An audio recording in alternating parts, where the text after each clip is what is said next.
आज जो मैं आपको बात बताने वाली हूँ शायद आपके लिए गुड न्यूज़ हो। बहुत ही ज़्यादा कमेंट्स आते थे कि हमें भी बारीक वाली गोटा पत्ती का लिंक दे दीजिए, तो बहुत ज़्यादा ढूंढने के बाद मैंने ऑनलाइन ये वाली गोटा पत्ती ली है जो कि मैं अक्सर यूज़ करती रहती हूँ। ये सेम उसी तरह की गोटा पत्ती है, बारीक वाली। इसमें आपको जो है 4 शेड मिल जाएंगे, गोल्डन के 4 शेड। ठीक है, आप देख सकते हो इसमें लाइट गोल्ड, डार्क गोल्ड थोड़ा सा, और अनमोल गोल्ड है, वाटर गोल्ड है। इनका लिंक मैं आपको डिस्क्रिप्शन बॉक्स में ही दे दूँगी। अभी मुझे दोबारा मत कहना कि आपने हमें बारीक वाली गोटा पत्ती का लिंक नहीं दिया। तो फटाफट से आउट ऑफ स्टॉक होने से पहले इसको ख़रीद लीजिए। ये कुछ इस तरह के गुच्छे में आती है। इसके ऊपर नॉट बंदी होती है, उसको पहले खोलना है, फिर सारी लड़ियों को इकट्ठा पकड़ते हुए एक एक करके खोल लेना है। ये 2 लोगों का काम है, तो आप किसी और की भी हेल्प ले सकते हो। नहीं तो आप अगर जल्दबाजी करोगे, अकेले करोगे, वैसे तो मैं भी अकेली कर रही हूँ, मगर मैंने इसको काफ़ी बार खोला हुआ है, मुझे पता है कि किस तरह से ये बंधी होती है। तो आप ध्यान से इसको खोलें, नहीं तो सारी गोटा पत्ती है वो आपकी उलझ जाएगी और ख़राब हो जाएगी। इसे खोलने में आप अपनी मम्मी की हेल्प ज़रूर ले लेना, क्योंकि इस तरह के कुछ उन्हें ही ज़्यादा पता होता है कि किस तरह से बांधे होते हैं और खोले कैसे जाते हैं। तो मैंने इसमें से एक जो लड़ी है वो निकाल ली है गोटा पत्ती की, और साथ में मैं आपको एक सुंदर सा नेक डिज़ाइन भी इसके साथ बनाना सिखा दूँगी। बहुत ही कम आपको ये बारीक वाली गोटा पत्ती मिलेगी, अभी ऑनलाइन मिल रही है, तो फटाफट से ले लेना। ठीक है, येलो कलर की मैंने क्रेप की कुर्ती ली है, जिसके ऊपर मैं गोटा पत्ती का डिज़ाइन बनाऊंगी। सीक्वेंस के अकॉर्डिंग जो भी गोटा पत्ती मैच कर रही थी वही मैंने खोली है, और इस सीक्वेंस को मैंने पहले से ही लगा कर रखा है। और सीक्वेंस की लंबाई जो है, जहाँ तक मैंने लगाया है, वो 6.5 इंच है। कुछ इस तरह का पीस आपको कट करना है। तो यहाँ पे इसकी चौड़ाई थी वो 1.25 इंच, और लंबाई मैंने इसकी 1.25 इंच रखी है। शेप आपको अगर चेंज करनी है तो कर सकते हो। तो एक बुकरम के पीस के ऊपर मैंने इस तरह की शेप को कट कर लिया।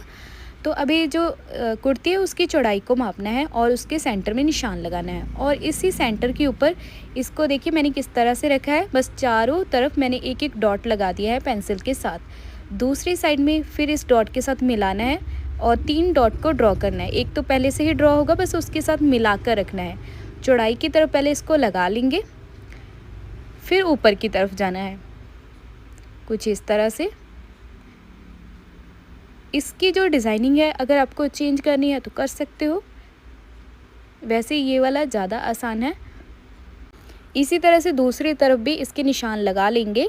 और ये वाले सीक्वेंस में आपको बताती हूँ कि मैंने पहले से ही क्यों लगा कर रखे हैं। मैं बाद में भी लगा सकती थी, मगर इस कुर्ती में मैं पहले कुछ और डिज़ाइन बनाने वाली थी। उस डिज़ाइन के अकॉर्डिंग सीक्वेंस पहले लगाने थे, तो मैंने पहले ही लगा कर रख लिए थे। फिर मैंने सोचा कि इसके ऊपर मैं गोटा पत्ती वाला डिज़ाइन बनाऊँगी। स्टार्टिंग पॉइंट से आपको किसी भी डॉट से शुरू कर लेना है और गोटा पत्ती को लगाना है कुछ इस तरह से। पहले एक साइड में लगाना है, देखिए कुछ इस तरह से। और इसके बाद क्या हुआ था कि मैं डिज़ाइन बनाते बनाते इतना मुझे पता ही नहीं लगा कि वो पार्ट है वो शूट ही नहीं हुआ। तो उसके लिए मैं आपसे बहुत ज़्यादा माफ़ी चाहती हूँ, क्योंकि कुछ लोगों को तो आराम से वहाँ से समझ में आ गया होगा, मगर कुछ लोगों को वहाँ से थोड़ी सी मुश्किल आई होगी कि मैंने किस तरह से गोटा पत्ती को लगाया है। देखिए मैंने पहले एक ही लाइन को लगाया है, उसके बाद दूसरी लाइन अभी मैं कंप्लीट कर रही हूँ। अगर आपको फिर भी कोई डाउट है तो इसमें मैं एक शॉर्ट्स वीडियो या रील वीडियो आपके लिए डाल दूँगी कि इस तरह का पैटर्न है वो किस तरह से स्टिच किया जाता है। ठीक है, तो घबराना मत। बस सेकंड वाली लाइन जब हम लगाते चले जाएंगे तो ये प्रॉपर जो डब्बियाँ हैं, जैसे कि मैंने बुकरम के पीस की कट की थी एक डब्बी, तो उसी तरह से ये बनती हुई चली जाएंगी। मगर इसको अभी भी खाली नहीं छोड़ना है, इसके बीच में भी और डब्बियाँ बनानी है। तो उस चीज़ को भी बनाने का जो तरीका है बहुत ही ज़्यादा आसान है। तो पहले इस वाली लाइन को कंप्लीट कर लेते हैं। और ज़रूरी नहीं कि आपको इसी तरह का पैटर्न है, सिर्फ नेक में ही बना सकते हो। सीधी सीधी इस तरह की डब्बियाँ हैं वो आप स्लीव में बना लेना, घेरे में बना लेना, या फिर ट्राउज़र पैंट की मूरी में भी बना सकते हो। और आप सोच रहे होंगे कि मैं इतनी आसानी से गोटा पत्ती इसके ऊपर क्रेप के फैब्रिक के ऊपर किस तरह से लगा रही हूँ। तो मैं आपको बताना ही भूल गई कि इसके नीचे जो है, जहाँ जहाँ पर मैं इसका डिज़ाइन बनाने वाली थी वहाँ पर मैंने फ्यूज़ पेपर चिपका कर रखा था, और वो मैंने पहले से ही चिपका कर रखा था, तो इसीलिए मैं आपसे कहना ही भूल गई। तीसरी जो लाइन है वो इस डिब्बी के सेंटर में से लेकर आनी है। तो आप देखकर समझ ही गए होंगे कि मैं किस तरह से लगा रही हूँ। इसके बाद आपको कोई भी मार्क करने की ज़रूरत नहीं है, आप अंदाजे से ही इस गोटा पत्ती को स्टिच कर सकते हो। ठीक है, इसके बाद जब चौथी लाइन आएगी तो ये वाली जो डिब्बियाँ बनी है इसके बीच में भी 4 डिब्बियाँ हैं छोटी छोटी सी और बन जाएंगी।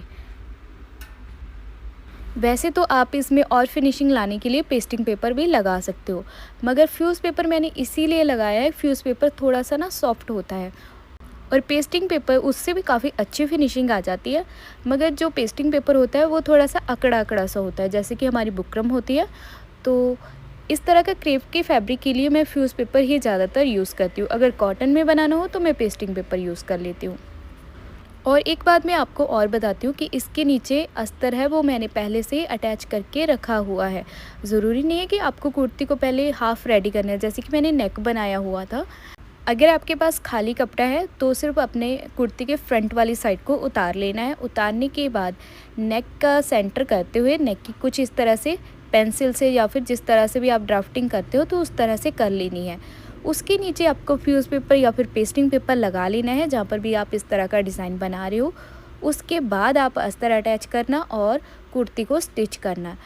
मेरी जो कुर्ती थी वो हाफ़ इसीलिए रेडी थी क्योंकि इसमें मैं पहले कुछ और डिज़ाइनिंग करने वाली थी, तो जिसकी वजह से मैंने अस्तर के ऊपर ही इस गोटे की लाइंस को लगा दिया और पूरे डिज़ाइन को अस्तर के साथ ही कंप्लीट किया है। तो अस्तर मेरा पहले से ही वॉश है, कॉटन का इसके नीचे अस्तर लगा हुआ है तो मैंने वॉश करके ही लगाया है और उसमें थोड़ी सी लूजिंग भी दी है। अभी देखिए चौथी लाइन जब मैं लगा रही हूँ तो ये डिज़ाइन पूरी तरह से कंप्लीट हो रहा है। पहले मैं ना इस डिज़ाइन को ऐसे ही छोड़ने वाली थी, मगर इसके बीच में सीक्वेंस को लगे देखकर मेरा मन हुआ कि इसके बीच में थोड़ा सा हैंडवर्क हाथ से ही किया जाए। वो भी मैंने बहुत ही आराम से कर लिया था, मगर उसमें टाइम तो लगेगा, ये बात तो आपको पता ही है कि सुई धागे के साथ कोई भी काम करे तो उससे तो टाइम लगता ही है।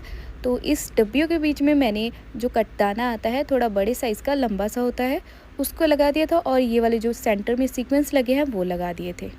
तो अभी मैं आपको दिखाती हूँ, ये मैंने बारीक वाली सुई ले ली है। ये कुछ इस तरह के गोल्डन कलर के कटदाने हैं, ऐसे वाले। इसको मैं यहाँ पे रख लूँगी क्योंकि मुझे काफ़ी सारे अभी लगाने हैं। एक दो फ्लावर के बीच में मैं लगाकर दिखा देती हूँ कि मैंने किस तरह से लगाए थे। सीक्वेंस मैंने जो पहले लगाए हुए थे वही ही लिए हैं। तो यहाँ पे सुई में डबल थ्रेड है वो डाल लूँगी और यहाँ पे देखिए एक बॉक्स में से मैं स्टार्ट कर रही हूँ।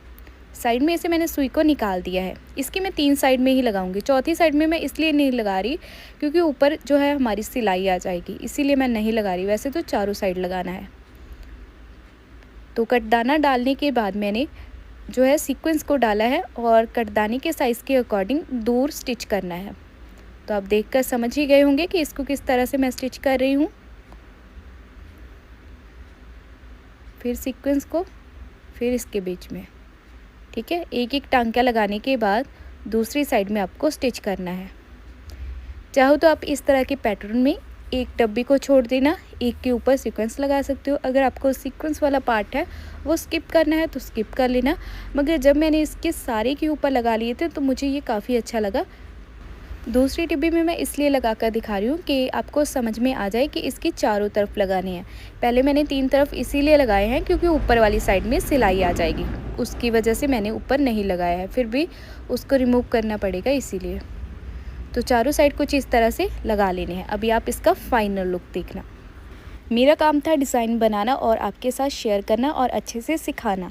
अभी आप बताइए कि डिज़ाइन आपको अच्छे से समझ में आया है और किस तरह का लगा है, कमेंट करके ज़रूर बताना। हो सके तो वीडियो को लाइक भी कर देना। अभी मैं मिलती हूँ नेक्स्ट वीडियो में।